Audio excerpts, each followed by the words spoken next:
Bismillahirrahmanirrahim. Assalamualaikum warahmatullahi wabarakatuh. Alhamdulillahil azizil ghafur allazi ja'ala fil islamil hanifil huda wan nur. Allahumma sholli ala sayyidina Muhammadin khatimil anbiya'i wal mursalin wa ala alihi thayyibin wa ashabil akhyari ajmain.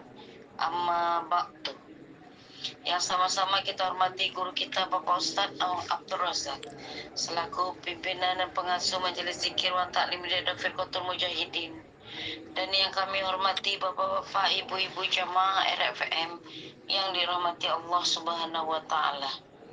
Alhamdulillah, puji dan syukur kita panjatkan kehadirat Allah Subhanahu wa taala yang senantiasa memberikan kita nikmat, termasuk nikmat kesehatan dan kesempatan, sehingga selalu kita masih dapat hadir dan berkumpul serta bersilaturahmi di link majelis thalabul ilmi di malam yang berbahagia ini secara rutin.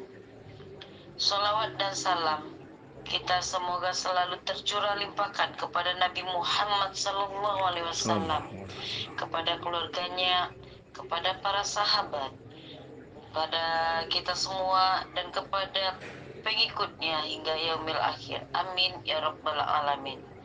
Dan tak lupa ucapan terima kasih kepada bapak-bapak, ibu-ibu dan jamaah rahimakumullah.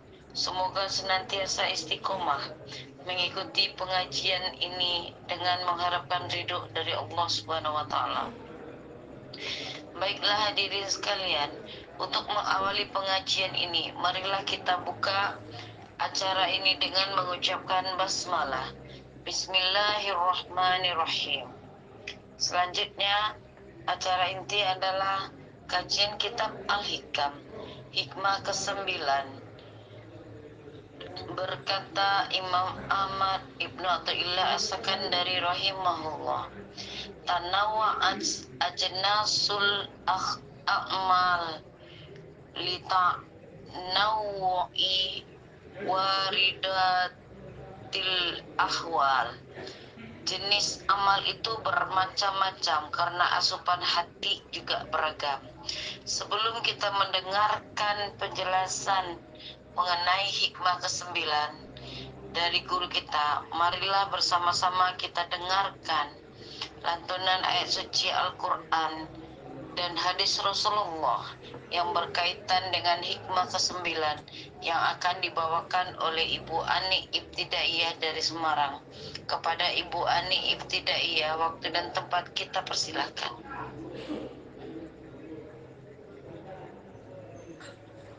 Assalamualaikum warahmatullahi wabarakatuh. Waalaikumsalam. A'udzu billahi minasy syaithanir rajim. Bismillahirrahmanirrahim. Kullu ya'malu ala syakilatihi farabbukum a'lamu biman huwa ahda sabila. Shadaqallahul azim. Aku berlindung dari godaan syaitan yang terkutuk dengan menyebut nama Allah yang Maha Pengasih lagi Maha Penyayang. Katakanlah, setiap orang berbuat sesuai dengan pembawaannya masing-masing.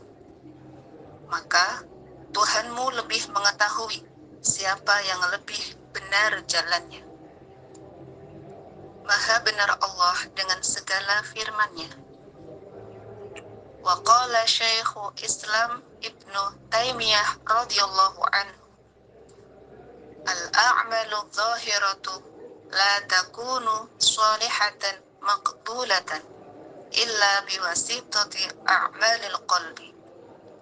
Fa innal qalbu malaku wal a'dha'u junudu.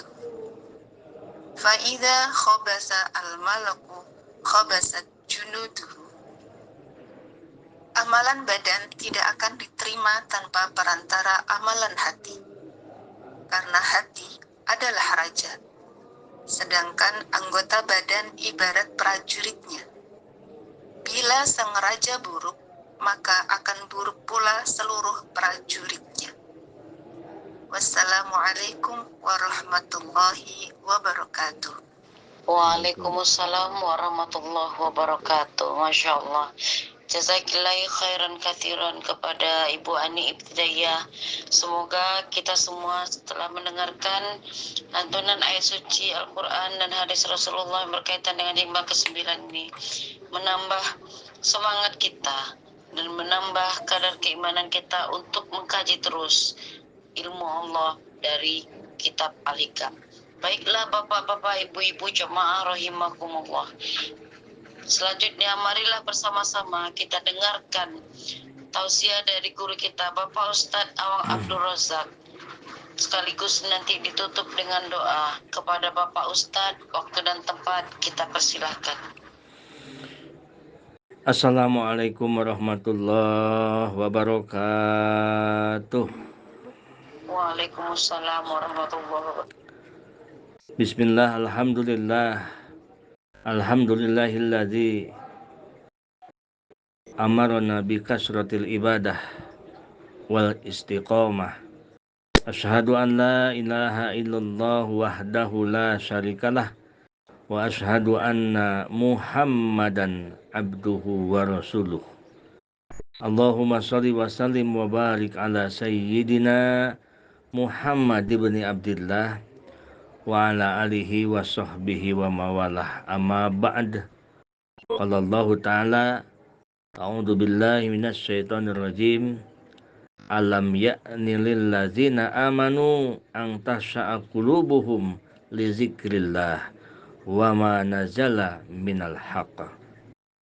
Shadaqallahul adzim. Wa ila mu'alifi hadal kitab Syekh Ibnu Athilah As-Sakandari rahimahullah, nafa'anallahu bihi wa bi ulumihi wa bi asrarihi. Syai'ulillahi lahul fatihah. A'udzu billahi minasyaitonir rajim. Bismillahirrahmanirrahim. Alhamdulillahirabbil alamin. Arrahmanir rahim. Maliki yaumiddin. Iyyaka na'budu wa iyyaka nasta'in. Shiratal mustaqim. Shiratal ladzina an'amta 'alaihim. Bismillahirrahmanirrahim. Ibu-ibu, bapak-bapak, alhamdulillah kita masih diberjumpakan lagi dalam acara Thalabul Ilmi. Jangan lupa kita niat dalam hati melaksanakan perintah Allah, menghidupkan agama Allah, syukuran atas nikmat akal, nikmat kesehatan, agar kita mendapatkan berlimpah-limpah kebaikan dengan beragam-ragam niat tersebut. Yang barusan diucapkan oleh Ibu Anik, bahwa niat itu ada di dalam hati. Hati itu bagaikan raja. Bila baik hati, maka seluruh anggota tubuh kita akan baik. Karena anggota tubuh kita adalah bagaikan prajurit. Tanawa'at ajnasul a'mal litanawu'i waridatil ahwal. Bapak-bapak, ibu-ibu jamaah RFM yang dirahmati Allah Subhanahu wa taala. Syekh Ibnu Athilah mengatakan, tanawa'at bermacam-macam, ajnasul a'mali jenis-jenis amal. Amal-amalan kita bermacam-macam. Ada yang sholat, ada yang wirid, ada yang baca wirid alhamdulillah, ada yang istighfar, ada yang sholawat, ada yang baca Quran, macam-macam amal-amalan. Kenapa kan bisa macam-macam begitu? Bitanawu'i waridatil ahwal, karena disebabkan macam-macamnya pula yang datang ke dalam hatinya. Jadi apapun yang datang ke dalam hati, ia akan ditimbulkan, dipraktekkan dengan amal tohirnya. Berarti kita harus mengerti dulu apa yang disebut dengan amal. Wal a'maluhunna ibaratun an harakatil jismi. Amal di sini disebut satu ibarat, satu bahasa tentang bergeraknya badan kita. Kalau badan dohir ini namanya amal. Kita sholat amal. Kita ke masjid berjamaah, kaki yang berjalan itu amal. Kita baca Al-Quran itu suara bibir ini berarti amal namanya. Kita melihat amal. Yang dilakukan oleh anggota badan, jisim, itu adalah namanya amal. Wal ahwal. Tadi kan ada amal, ada ahwal. Berbeda-bedanya jenis amal karena berbeda-bedanya yang datang ahwal. Apa yang disebut dengan ahwal? Wal ahwalu ibaratun an harakatil qalbi. Ahwal itu adalah satu bahasa tentang bergeraknya hati. Jadi hati itu ada bergerak. Kalau ada nikmat dia syukur. Kalau ada sedih dia sabar. Hati ini tawakal. Hati ini dia bertauhid. Hati menyaksikan Allah. Itu pergerakan. Ada bergerak dalam hati. Tapakur. Nah, itu namanya ahwal. Sehingga seseorang karena hatinya sedang menyaksikan, sedang ingat dengan masa lalu, sedang ingat dengan dosa. Di saat orang-orang membaca wirid Alhamdulillah, wirid sholawat, ia yang bergerak di dalam lisannya hanyalah Rabbana dolamna angpusana wa ilam tagfir lana lanakunana minal khasirin, atau la ilaha illa anta subhanaka inni kuntu minaz zalimin. La ilaha illa anta. Yang enak dia katakan itu. Karena apa? Karena yang datang ke dalam hatinya ingat ke dosa-dosa masa lalu. Paham ibu-ibu? Paham ya? Paham, Ustaz. Nah, ya. Paham, Pak Ustaz. Itu kan dulu kita pas hikmah ke-9 yang kita kaji dulu. Sekarang kita lebarkan. Surahnya kita lebarkan. Jadi kalau dulu kita pernah kaji hikmah ke-9, sekarang ngaji lagi ke-9, sekarang lebar. Surahnya dilebarkan. Jadi ahwal itu adalah kondisi sementara yang dialami manusia, itu ahwal namanya. Itulah yang mendorong munculnya amal-amal manusia, kondisi yang terjadi. Jadi sifatnya kondisional. Bagaimana kondisi hati? Ini orang ingatnya dosa, istighfar. Ini orang ingatnya nikmat dari Allah. Alhamdulillah, alhamdulillah, alhamdulillah, alhamdulillah. Tidak akan bisa sama. Nah, kondisi ingat ampunan Allah, dia istighfar. Kondisi ingat nikmat, dia alhamdulillah. Nah, oleh karena itu kondisi manusia dibagi dua. Ada kondisi ahwal nafsiyah, ada ahwal ijtimaiyah. Ada ahwalul nafsiyah, ada ahwalul ijtimaiyah. Apa yang disebut dengan ahwal nafsiyah? Ahwal nafsiyah adalah kondisi individu pribadi. Manusia sebagai hasil dari angan-angan. Dalam diri manusia ini, kita nih, misalkan menginginkan sesuatu sebagaimana sifat Allah, sebagaimana nama-nama Allah. Misal, banyak mengingat nama Allah Rahman.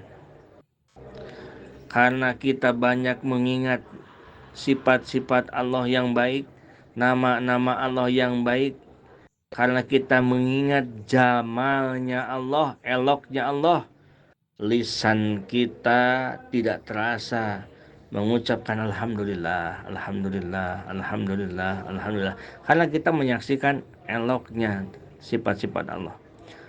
Begitu satu saat lagi kondisional, dia menyaksikan sifat-sifat jalalnya Allah, sifat gagahnya Allah Subhanahu wa taala. Allah Al-Muntakim, Allah yang Maha menyiksa, Allah Al-Qahar, Allah yang Maha memaksa. Sehingga yang hadir di dalam hatinya merasa takut dengan sifat jalal Allah yang ia ucapkan di dalam lisannya. Astagfirullahaladzim, astagfirullahaladzim. Itu ahwal nafsiyah.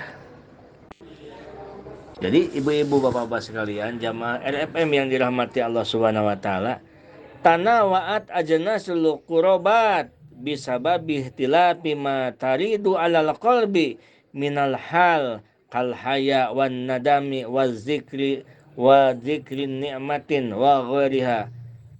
Nah, itu yang membedakan jenis-jenis kurobat, jenis-jenis takorub kepada Allah karena bedanya yang datang. Contoh, di dalam satu peristiwa Syekh Fudel bin Iyad yang kemarin kita ceritakan di dalam hikmah kemarin, Syekh Fudel bin Iyad yang ia seorang penjahat, seorang perampok yang sangat terkenal dengan merampok, dan dia mendapatkan hidayah saat mau menemui wanita. Saat mau menemui wanitanya, dia lalu begitu sedang memanjat tangga, mau menemui wanita yang ia cintainya, dia mendengarkan ayat Al-Quran yang tadi dibacakan, alam ya'ni lillazina amanu ang takhsha'a qulubuhum lidzikrillahi wa ma nazala minal haq. Begitu mendengar ayat tersebut, Syekh Fudel bin Iyad jatuh tersungkur. Lalu ia katakan, baik ya Allah, sekarang saatnya aku menghadap Engkau ya Allah, mendapat hidayah. Nah, Syekh Fudel bin Iyad di saat wukuf di Arfah, biasanya orang-orang berzikir di wukuf Arfah sesuai dengan tuntunan doa-doa dari Rasulullah Muhammad SAW, amalan-amalan yang dikerjakan di wukuf di Arfah. Tetapi kondisional yang sangat beda terhadap Fudel bin Iyad. Begitu wukuf di Arfah, dia tidak membacakan doa apapun. Dia hanya berdiam diri, dia hanya menatap kosong. Yang ia lakukan hanya dia yabki khofian, menangis dengan pelan. Kenapa dia menangis dengan pelan? Wasau'atah, dia mengatakan wasau'atah, wahai kejahatanku, wahai kedurhakaanku. Karena yang hadir pada hatinya saat itu, dia mengingat masa lalunya seorang perampok, sehingga yang keluar dari lisannya hanya mengatakan, duh jahat aku dulu, astagfirullah, ampuni ya Allah, ampuni ya Allah. Begitu. Dia tidak berdoa dia dengan doa-doa yang dibacakan oleh orang-orang. Nah, lalu bagaimana dengan kita? Harus bagaimana kita? Apa yang kita bacakan dalam doa? Nah, itu contoh yang sifatnya Tadi yang pertama apa? Ahwalu nafsiyah, yaitu kondisi individu pribadi. Ada satu lagi contoh kondisi pribadi seseorang, yaitu Syekh Sari As-Sakoti yang sering kita hadiahi dalam Fatihah. Syekh Sari As-Sakoti ketika dia ada di kota Baghdad, terjadilah kebakaran yang sangat besar dan semua toko-toko yang ada di pasar semua terbakar, terkecuali toko punya Syekh Sari As-Sakoti tidak terbakar. Lalu sampailah berita tersebut kepada Syekh Sari As-Sakoti, ya Syekh, telah terjadi musibah kebakaran, semua terbakar toko, tetapi ada satu toko yang tidak terbakar. Kata Syekh Sari As-Sakoti, oh begitu, toko saya bagaimana? Bagaimana dengan toko saya? Kata orang itu yang mengatakan, hanya toko engkau yang tidak tersentuh oleh api. hanya toko yang tidak terbakar. Lalu Syekh Sari As-Sakoti mengatakan, Alhamdulillah. Dia katakan begitu, Alhamdulillah, Alhamdulillah. Nah, tetapi setelah lama beliau sadar, ternyata ucapan Alhamdulillah yang ia katakan seakan-akan dia bersenang-senang di tengah penderitaan orang lain. Dikala orang lain mengucapkan bersedih dengan innalillahi karena terbakar tokonya, hanya dia doang yang selamat. Dia mengucapkan Alhamdulillah, Alhamdulillah, Alhamdulillah. Dia merasa bersalah kepada Allah Subhanahu wa Ta'ala karena orang lain kena musibah, dia sendiri yang selamat. Dia mengatakan Alhamdulillah. Yang dia ucapkan Alhamdulillah, dia rasakan itu adalah sebuah kesalahan besar karena dia sudah bersenang-senang di atas kesedihan orang lain, seolah-olah bersenang-senang sendiri. Beliau menyesali ucapan Alhamdulillah tersebut. Muncul amal yang keluar dari dirinya selama hampir 30 tahun. Dalam riwayat tidak ada pernah wirid, dzikir apa-apa yang ia bacakan. Hanya dia mengatakan astagfirullah, astagfirullah. Karena apa? Selama 30 tahun itu tidak hilang dosanya. Ingat, dengan gara-gara mengatakan Alhamdulillah, dia merasa dirinya bersenang-senang sendiri. Masya Allah, luar biasa. Syekh Sari As-Sakoti. Jadi yang datang ke hati Syekh Sari As-Sakoti, ingat terus dengan dosa yang ia lakukan, yaitu mengatakan Alhamdulillah karena dia selamat, tetapi orang lain tidak selamat karena dia doang, dan dia merasa bersalah karena dia seakan-akan bersenang-senang sendiri di atas kesedihan orang lain. Nah, itu adalah ahwalun nafsiyah, pribadi. Ada lagi ahwalul ijtimaiyah. Ahwalul ijtimaiyah digambarkan oleh Syekh Muhammad Said Ramadan Al-Buti. Ahwalul ijtimaiyah, ketika seseorang hidup sendiri, dia bisa memfokuskan untuk ibadah secara pribadi. Wirid apapun dia bisa lakukan, sholawat apapun dia bisa baca, Al-Quran berapa balik pun dia bisa baca. Tetapi jika seseorang itu sudah berkeluarga, sudah punya istri, sudah punya anak, bahkan sudah banyak yang dia tanggung kehidupannya, maka kondisional, kondisinya berubah. Bekerja untuk menafkahi keluarga adalah min ahamil qurbat, suatu yang sangat penting takarub kepada Allah Subhanahu wa Ta'ala. Kalau dulu waktu dia hidupnya sendiri, dia baca Al-Quran, itu suatu takarub yang sangat dekat dengan Allah. Tetapi dia begitu hidup, punya keluarga, punya anak dan istri, dia pindah dengan keadaan bahwa yang sangat penting-pentingnya, yang sangat penting sekali, takarub, mendekatkan diri kepada Allah dengan berusaha menafkahi anak dan istrinya. Itulah ahwalul ijtimaiyah yang datang kepada hatinya di saat dulu sendiri dengan kesenggangan waktunya, ia manfaatkan dan baca Al-Quran dan sholawat. Begitu dia punya tanggungan anak dan istri, datang ke hatinya perintah Allah juga sama, dia menafkahi anak dan istrinya bekerja. Itu adalah sesuatu yang sangat penting, disebut dalam agama min ahamil qurbat. Itulah pemahaman ibadah sesuai kondisi yang kita alami.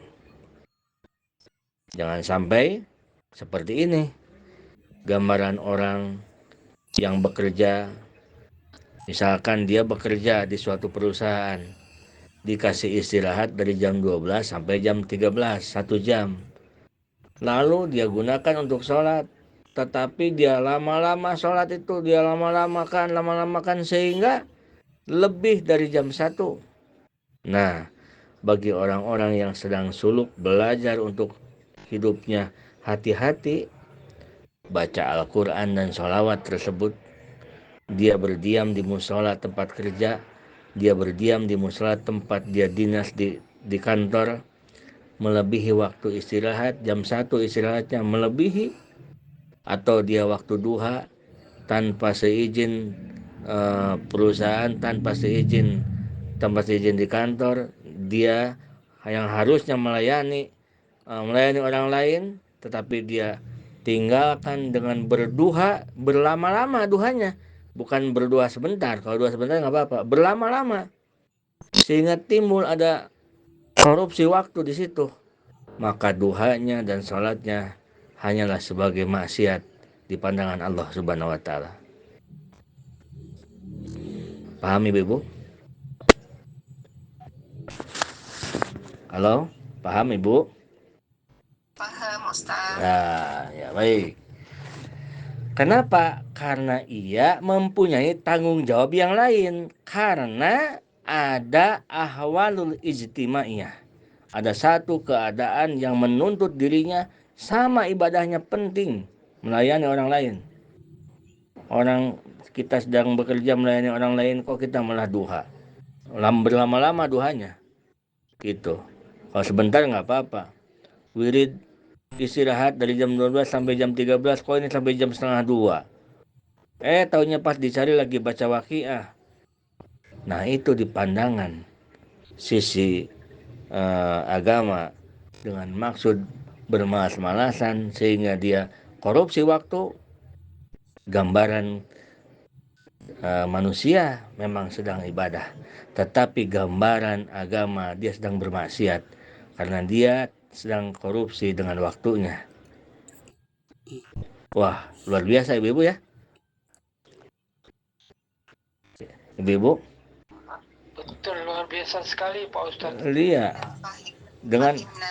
dengan hati harus hati-hati seperti orang yang ibadah. Loh, kamu kan digaji oleh negara, oleh rakyat dengan jam yang tertentu, tetapi malah jalan-jalan di mall. Buset, Masya Allah, luar biasa. Bagaimana itu? Dipakai ibadah pun sudah luar biasa salahnya, apalagi dipakai bukan itu. Itulah kalau orang yang Bubulu ayam ya, Ustadz ya. ya kalau orang yang sedang belajar suluk harus hati-hati. Jadi kita bukan sedang hati-hati di dalam yang haram, tetapi yang halal pun kita hati-hati. Jangan-jangan ini kita sedang memakan uang yang dari kerja yang kurang barokah karena banyak jam-jam yang kita potong. Nah itulah Bapak Ibu sekalian, itu disebutnya ahwalul ijtimaiyah. Baiklah ibu-ibu Bapak sekalian yang dirahmati Allah Subhanahu wa taala. Fal'arifu wal muriduna alladzi lam yakun tata syaihin ayyamala bihasa bima turidu alal qalbi minal hal. Seorang yang sudah makrifat kepada Allah, orang yang sudah arif mengenal Allah, dan muridin, seorang murid yang tidak di bawah bimbingan guru khusus, seorang murid yang tidak di bawah bimbingan guru khusus, dan seorang arif billah, seorang yang telah marifat kepada Allah, mereka beramal, mereka berwirid bagaimana yang datang ke hatinya. Ini yang dijelaskan oleh hikmah yang ke-9. Jadi hikmah yang ke-9 itu khusus untuk arifin dan muridin yang tidak di bawah bimbingan guru khusus. Jadi dia wiridnya bagaimana yang datang ke hatinya. Hatinya ingat dosa berarti istighfar. Hatinya ingat nikmat berarti alhamdulillah. Tidak bisa dipaksakan oleh orang lain, karena dia yang merasakan sendiri. Nah, beramal ibadah sesuai dengan hal yang datang ke hatinya.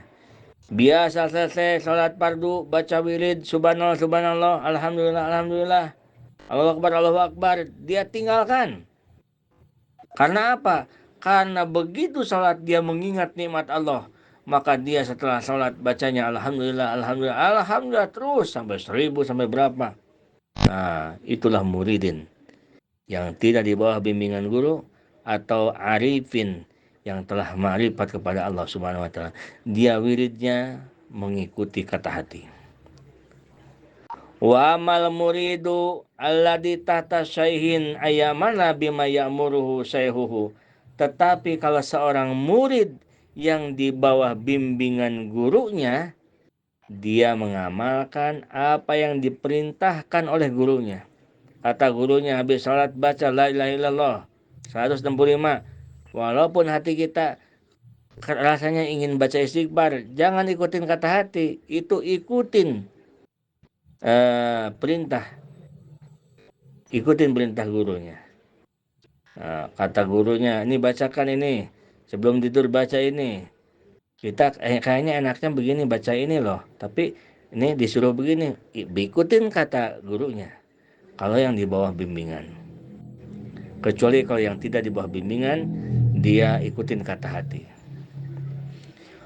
Wal amah ya'malu bima waroda anil ahbari wal asar. Dan orang yang awam, nah kalau orang yang awam itu yang bagaimana? Orang yang awam itu orang yang tidak ada keinginan dalam ibadahnya, dalam hidupnya, tidak ada keinginan mengenal Allah.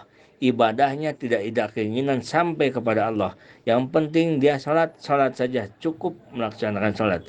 Bodo amat mau nyampe mau enggak, mau diterima mau enggak, yang penting saya sudah sholat. Itu awamul mukminin, orang awam namanya.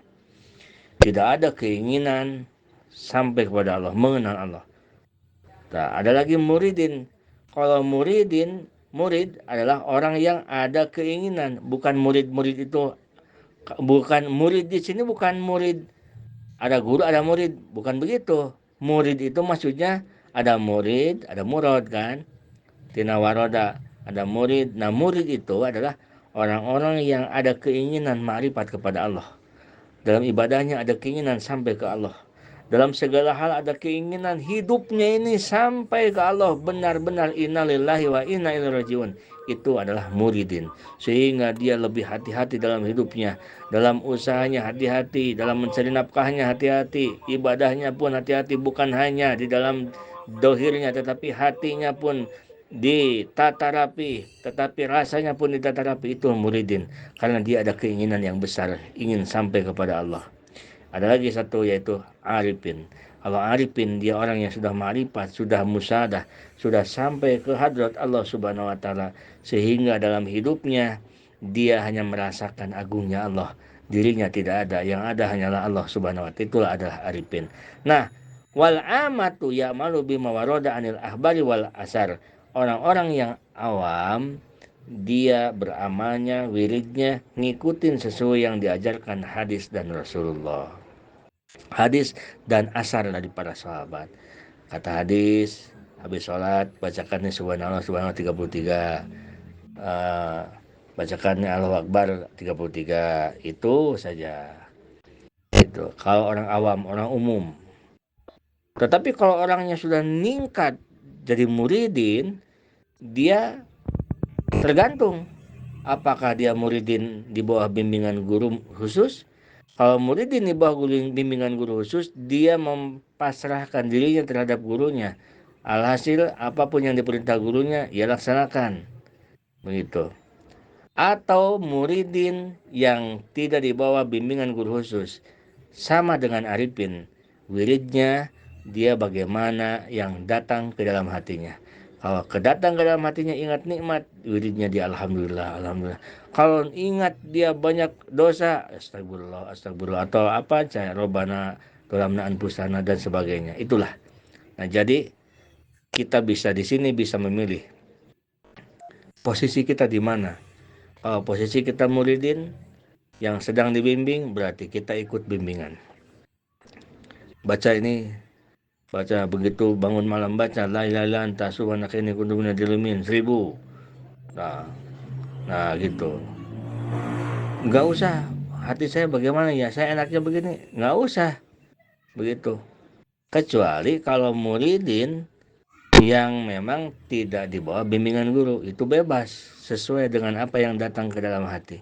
Tetapi apakah kita bisa menjadi seorang muridin tanpa dibimbing oleh seorang guru?